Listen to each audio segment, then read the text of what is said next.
Periyar Maniamma Institute of Science and Technology, Thanjavur. Choose who you want to be. வீடுகளுக்கு வழங்கப்பட்டு வரும் 100 unit மின்சார மானியம் ரத்து என பரவி வரும் தகவல் வதந்தி என்று தமிழ்நாடு மின்சார வாரியம் விளக்கமளித்துள்ளது. தமிழ்நாட்டில் வீடுகளுக்கு வழங்கப்படும் 100 யூனிட் இலவச மின்சாரம் வழங்கும் திட்டத்தில் புதிய முடிவு மேற்கொள்ளப்பட இருப்பதாக அண்மையில் தகவல்கள் வெளியாகின.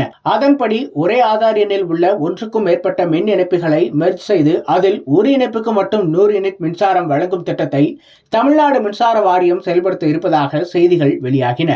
இதன் மூலம் வீட்டு உரிமையாளர்கள் குடியிருப்புகளை வாடகைக்கு விட்டிருந்தால் மின் இணைப்பு ஒரே பெயரில் இருக்கும் பட்சத்தில் அனைத்து இணைப்புகளுக்கும் சேர்த்து மொத்தமாகவே 100 யூனிட் மின்சாரம் மட்டுமே இலவசம் என்றும் அதற்கு மேல் கட்டணம் வசூலிக்கப்படும் என்றும் தகவல் வெளியானது.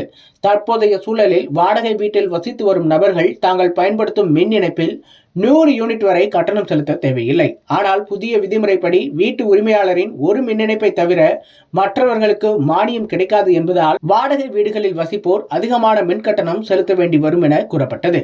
சொத்து வரி உயர்வு, மின் கட்டணம் உயர்வு, குடிநீர் கட்டணம் உயர்வு ஆகியவை ஏற்கனவே மக்களை அதிருப்திக்கு உள்ளாக்கியுள்ள நிலையில் தற்போது 100 யூனிட் இலவச மின்சார திட்டத்திலும் கட்டுப்பாடுகளை கொண்டு வந்து வாடகை வீட்டில் இருப்பவர்களுக்கு மிகுந்த சிரமங்களை தமிழக அரசு ஏற்படுத்துவதாக விமர்சனங்கள் எழுந்தன. இந்த நிலையில் வீடுகளுக்கு வழங்கப்படும் 100 யூனிட் இலவச மின்சாரம் ரத்து என்ற தகவல் வதந்தி என தமிழ்நாடு மின்சார வாரியம் விளக்கமளித்துள்ளது. வீட்டின் உரிமையாளர் வாடகைக்கு விட்டிருந்தால் 100 யூனிட் மானியம் தொடரும் என மின்சார வாரியம் அறிவித்துள்ளது. ஏற்கனவே மின்சார ஒழுங்குமுறை ஆணையம் வழங்கியுள்ள உத்தரவின்படி மின் வாரியம் செயல்படுவதாகவும் வீட்டின் உரிமையாளர் ஒன்றுக்கும் மேற்பட்ட இணைப்புகள் வைத்திருந்தால் கூட 100 யூனிட் மின்சாரம் மட்டுமே இலவசமாக வழங்கப்படும் என தெளிவுபடுத்தியுள்ளது. வீட்டின் உரிமையாளருக்கு மற்றொரு இணைப்பிற்கு மானியம் ரத்து செய்யப்படும். வீட்டின் உரிமையாளர் வாடகைக்கு விட்டிருந்தால் 100 யூனிட் மானியம் தொடரும். வீட்டை வாடகைக்கு விட்டிருந்தால் அதற்கான ஆவணங்களை சமர்ப்பித்து அதற்கும் 100 யூனிட் இலவச மின்சாரம் பெறலாம் என்றும் அனைத்து வீடுகளுக்கும் 100 யூனிட் மின்சாரம் மானியம் ரத்து என்பது தவறானது என மின்வாரியம் விளக்கமளித்துள்ளது.